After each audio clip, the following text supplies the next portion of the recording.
శ్రీ గురుభ్యో నమః. మహాగణాధిపతి నమః. శివాయ గురు నమః. శ్రీ కామేశ్వరదేవి నమః. బీఆర్కే న్యూస్ ఛానల్ ప్రేక్షకులకి శుభోదయ శుభాకాంక్షలు. నేను మీ సోమేశ్వర శర్మ. మేషం నుండి మీనం వరకు ఉన్నటువంటి రాశి ఫలితాలు నా పరిజ్ఞానం సహకరించిన మేరకు ఈ వారం రాశి ఫలితాలను తెలియజేస్తాను. ఈ రాశి ఫలితాలు జూలై 6వ తేదీ నుండి 12వ తేదీ వరకు వర్తిస్తాయి. ముందుగా గోచారం. వృషభంలో శుక్రుడు, మిథునంలో రవిగురువులు, కర్కాటకంలో బుధుడు, సింహంలో కుజకేతువులు, కుంభంలో రాహు, మీనంలో శని. అలాగే చంద్రుడు తుల, వృశ్చిక, ధనుసు రాశుల్లో సంచారం. ముందుగా మేషరాశి. మేషరాశి వారికి ఈ వారం సానుకూల పరిస్థితులు గోచరిస్తోంది. వృత్తి ఉద్యోగాల్లో మంచి మార్పులు చోటు చేసుకుంటాయి. ఉద్యోగం మారాల్సిన పరిస్థితి కూడా గోచరిస్తోంది. ఎవరైతే ఉద్యోగంలో ఉన్నారో స్థానచలనం అనేది కూడా ఏర్పడే అవకాశం గోచరిస్తోంది. ఏదైనా నిర్ణయాలు తీసుకునేటప్పుడు 1-2 సార్లు ఆలోచించి నిర్ణయాలు తీసుకోవాలి. వ్యాపారపరంగా కూడా అంతంత మాత్రంగా ఉంటుంది. చేసే పనిలో కష్టం తప్ప ఫలితం దక్కదు. వచ్చిన అవకాశాన్ని ఉపయోగించుకోవాలని ఎంత శ్రమపడ్డా కూడా ఏదో రకంగా ఇబ్బంది అనేది ఏర్పడుతుంది. వచ్చిన ఉద్యోగం ఉండాలా లేదా రిజైన్ చేయాలా అన్న ఆలోచన చేస్తారు. ప్రస్తుత కాలమాన ప్రకారం ఉద్యోగం మారకుండా ఉండడం చెప్పదగినది.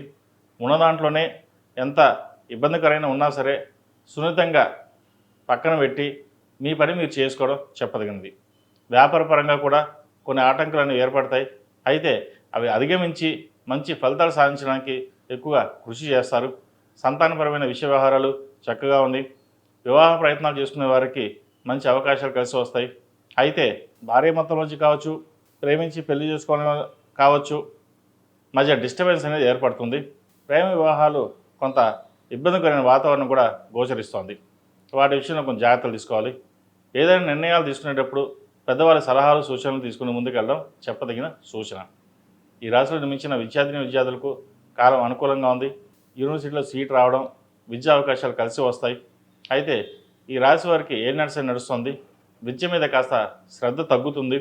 ఎంత చదవాలనుకున్నా సరే చదవలేని పరిస్థితి లేదా మర్చిపోవడం ఇటువంటి ఏర్పడుతుంటాయి.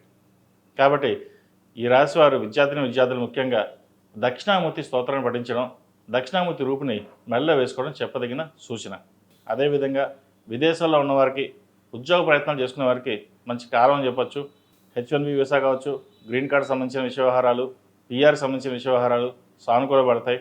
అదేవిధంగా సంతానపరంగా ఎవరైతే ఇబ్బంది పడుతున్నారో మంచి సంతానం కలిగే విధంగా గోచరిస్తోంది. అయితే అబార్షన్ కూడా అయ్యే అవకాశం కూడా లేకపోలేదు. కాబట్టి సంతానపరంగా కొన్ని జాగ్రత్తలు అనేవి తీసుకోండి. సుబ్రహ్మణ్య స్వామి అష్టకం చదువుకోవడం, సుబ్రహ్మణ్య స్వామికి అభిషేకాలు చేయడం చెప్పదగిన సూచన. ఈ రాశిలో మించిన స్త్రీలకు వృత్తి ఉద్యోగాల పరంగా, వ్యాపార పరంగా చాలా అనుకూలంగా ఉంది. ఏదైనా ఒక విషయ వ్యవహారానికి వచ్చినప్పుడు నలుగురితో చర్చించి ముందుకు వెళ్ళడం చెప్పదగినది. జీవిత భాగస్వామి సలహాలు సూచనలు మీకు ఎంతో మేలు చేస్తాయి. వచ్చిన అవకాశాలని సద్వినియోగపరచుకోవాలి. ఏదైనా ఒక కార్యక్రమం తలపెట్టేటప్పుడు గణపతి ఆరాధన చేసి ముందుకు వెళ్ళడం చెప్పదగినది. సోమవారం నాడు శివుడికి అభిషేకం చేసి ముందుకు వెళ్ళండి, మంచి ఫలితాలు ఉంటాయి. ఆర్థిక అంశాలు చక్కగా ఉన్నాయి. భూమి కానీ ఇల్లు కానీ కొనుగోలు చేసే అవకాశం గోచరిస్తోంది. వాహన యోగం ఉంది. అయితే డ్రైవింగ్ విషయంలో కొన్ని జాగ్రత్తలు తీసుకోవాలి. మోకాళ్ళ నొప్పులు సంబంధించి, కీళ్ళ నొప్పులు సంబంధించి, స్పైన్కి సంబంధించి ఇబ్బంది పెట్టే అవకాశం గోచరిస్తోంది. అలాగే యూట్రస్ సంబంధించిన ఇబ్బందులు కూడా ఉండే అవకాశాలు గోచరిస్తోంది. వాటి విషయంలో జాగ్రత్త తీసుకోవాలి. వ్యాపారం పరంగా ఖర్చుల్ని అదుపులో ఉంచుకోవాలి. అందరినీ నమ్మి మోసపోవద్దు. అదేవిధంగా కళారంగంలో ఉన్నవారికి, డాక్టర్స్కి, చిరు ఉద్యోగస్తులకి, చార్టెడ్ అకౌంట్స్, హోటల్ మేనేజ్మెంట్లో ఉన్న వాళ్ళకి, ఫాస్ట్ ఫుడ్ సెంటర్స్కి ఈ వారం మంచి అవకాశాలు వచ్చే విధంగా గోచరిస్తోంది. లాభాలు కూడా చక్కగా ఉంటాయి. అయితే లాభాలు ఎంత ఉన్నా ఖర్చు కూడా అంతే విధంగా ఉంటుంది.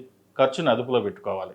ముఖ్యంగా ఆరోగ్యపరమైన జాగ్రత్తల మటుకి తప్పనిసరిగా తీసుకోవడం ఈ రాశి వారికి చెప్పదగిన సూచన. ఈ రాశి వారికి ఏలినాటి శని నడుస్తోంది. 8 శనివారాలు శనికి తైలాభిషేకం చేయడం, అదేవిధంగా ఓనమ శ్రోతులతో నువ్వుల నూనె పోసి దీపారాధన చేయడం చెప్పదగిన సూచన. ఇంద్రాణి రూపం మెడలో వేసుకోండి, మంచి ఫలితాలు సంప్రాప్తిస్తాయి. ఈ రాశిలో జన్మించిన వారికి కలిసి వచ్చే సంఖ్య 8, కలిసి వచ్చే రంగు గ్రీన్. ఏదైనా పని మీద బయటకు వెళ్ళేటప్పుడు మంగళవారం కానీ శుక్రవారం కానీ వెళ్ళండి, మంచి ఫలితాలు సంప్రాప్తిస్తాయి. తదుపరి వృషభ రాశి. వృషభ రాశి వారికి ఈ వారం కాలం అనుకూలంగా ఉంది. స్థిరాస్తులకు సంబంధించిన విషయ వ్యవహారాలు, తల్లిదండ్రుల ఆరోగ్య విషయంలో కొన్ని జాగ్రత్తలు తీసుకోవాలి. మనం ఉన్న భూమిని ఎవరైనా కబ్జా చేయడం కావచ్చు, లేదా డబుల్ రిజిస్ట్రేషన్ అవ్వడం కానీ ఇటువంటి జరిగే అవకాశం ఉంది. వాటి విషయంలో జాగ్రత్తలు తీసుకోండి. అదేవిధంగా వివాహ సంబంధించిన విషయ వ్యవహారాలు కూడా సానుకూలపడతాయి. మంచి సంబంధం కుదురుతుంది. జాతక పరిశీలన చేసుకుని ముందుకు వెళ్ళడం చెప్పదగినది. అదేవిధంగా ఒక స్థలాన్ని కొనుగోలు చేయాలని యోచిస్తారు. అది ఈ వారం నెరవేరుతుంది. ఉద్యోగంలో కొన్ని మార్పులు చోటు చేసుకునే అవకాశం కూడా లేకపోలేదు. వాటి విషయంలో జాగ్రత్త తీసుకోండి. వ్యాపార పరంగా మటుకు ఈ వారం ఈ రాశి వారికి బాగుందని చెప్పాలి. ఖర్చు అలాగే ఉన్నా కానీ అభివృద్ధి బాగుంటుంది. ఒక రూపాయి వస్తే రూపాయి ఖర్చు పెట్టడానికి మనం ఆలోచిస్తాం. కాబట్టి రూపాయి వస్తుంది కాబట్టి రూపాయి ఖర్చు అవుతుంది. సో అదేవిధంగా వ్యాపారం కూడా అభివృద్ధి బాగుంటుంది. మంచి లాభాలు పొందే వారంగా ఈ వారం చెప్పవచ్చు. ద్వితీయంలో గురువు కంబస్ట్ అయ్యారు. కుటుంబ పరంగా మటుకి చిన్న చిన్న చికాకులను ఏర్పడతాయి. కుటుంబంలో అశాంతి నెలకొంటుంది. బంధువులతో కావచ్చు, భాగస్వామితో కావచ్చు విభేదాలు వచ్చే అవకాశం ఉంది. కాబట్టి వాటి విషయంలో ఎటువంటి సంకోచించకుండా, ఎటువంటి ఆలోచన లేకుండా సామరస్యంగా వెళ్ళండి. దాని ద్వారా మంచి ఫలితాలు ఉంటాయి. లేకపోతే అనవసరమైన వాటికి ప్రతి చిన్న విషయానికి చికాకు పడడం, మనోవేదన గురవడం అనేది ఏర్పడుతుంది. వాటి వల్ల ఆరోగ్యపరంగా ఇబ్బందులు అనేవి ఏర్పడతాయి. ఇటువంటి విషయంలో జాగ్రత్త తీసుకోండి. కళారంగంలో ఉన్న వారికి, రాజకీయ నాయకులకి, వ్యాపారస్తులకు, ముఖ్యంగా చిరుధాన్య వ్యాపారస్తులకు ఈ వారం బాగుందని చెప్పచ్చు. రాజకీయ రంగంలో ఉన్న వారికి మంచి ఉన్నత పదవి వచ్చే అవకాశం గోచరిస్తుంది. ప్రభుత్వ సంస్థలో పనిచేస్తున్న ఉద్యోగస్తులకు ప్రమోషన్ కావచ్చు, ట్రాన్స్ఫర్ కావచ్చు అయ్యే అవకాశాలు గట్టిగా సూచిస్తున్నాయి. అదేవిధంగా ఈ రాశిలో జన్మించిన విద్యార్థులకు కాలం అనుకూలంగా ఉంది. పోటీ పరీక్షల్లో పాస్ అవుతారు. ప్రభుత్వ ఉద్యోగం కోసం ప్రయత్నిస్తున్న వారికి కాలం అనుకూలంగా ఉంది. అదేవిధంగా కష్టైపోయి లేనట్టుగా కష్టం తగిన ప్రతిఫలం కొంతవరకు ఈ వారం లభించే అవకాశం గోచరిస్తుంది. విదేశీ సంబంధించిన విషయ వ్యవహారాలు సానుకూలపడతాయి. విదేశాల్లో ఉన్న వారికి ఉద్యోగ ప్రయత్నాలు గట్టిగా ప్రయత్నం చేయండి, సానుకూలపడతాయి. ఈ రాశిలో జన్మించిన స్త్రీలకు వృత్తి వ్యాపార పరంగా సానుకూలంగా ఉన్నప్పటికీ తెలియని మనోవేదన ఏర్పడుతుంది. వీరికి జీవిత భాగస్వామితో చిన్నపాటి విభేదాలు రావచ్చు. వాటి విషయంలో కొంచెం జాగ్రత్తలు తీసుకోవాలి. రాశ్యాధిపతి షష్టమాధిపతి అయిన శుక్రుడు జన్మరాశిలోనే ఉన్నారు. కొన్ని అనుకోని సంఘటనలు జరిగే అవకాశం కూడా లేకపోలేదు. అవుతుంది అనుకున్న పని అవ్వకపోవడం, అవదు అనుకున్న పని అవ్వడం ఇటువంటివి జరుగుతుంటాయి. ఈ రాశివారు ప్రతిరోజు ప్రతినిత్యం ఓం నమః శివాయతోటి నువ్వుల నూనె పోసి దీపారాధన చేయండి. ప్రతిరోజు ప్రతినిత్యం ఆరవల కుంకుమతో లేదా కుబేర కుంకుమతో అమ్మవారిని పూజించడం చెప్పదగిన సూచన. అలాగే దక్షిణామూర్తి స్తోత్రాన్ని పఠించండి.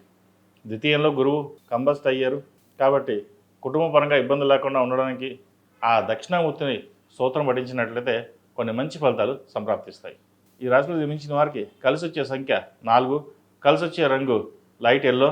ఏదైనా పని మీద బయటకు వెళ్ళేటప్పుడు గురువారం కానీ శనివారం కానీ వెళ్ళండి, మంచి ఫలితాలు సంప్రాప్తిస్తాయి.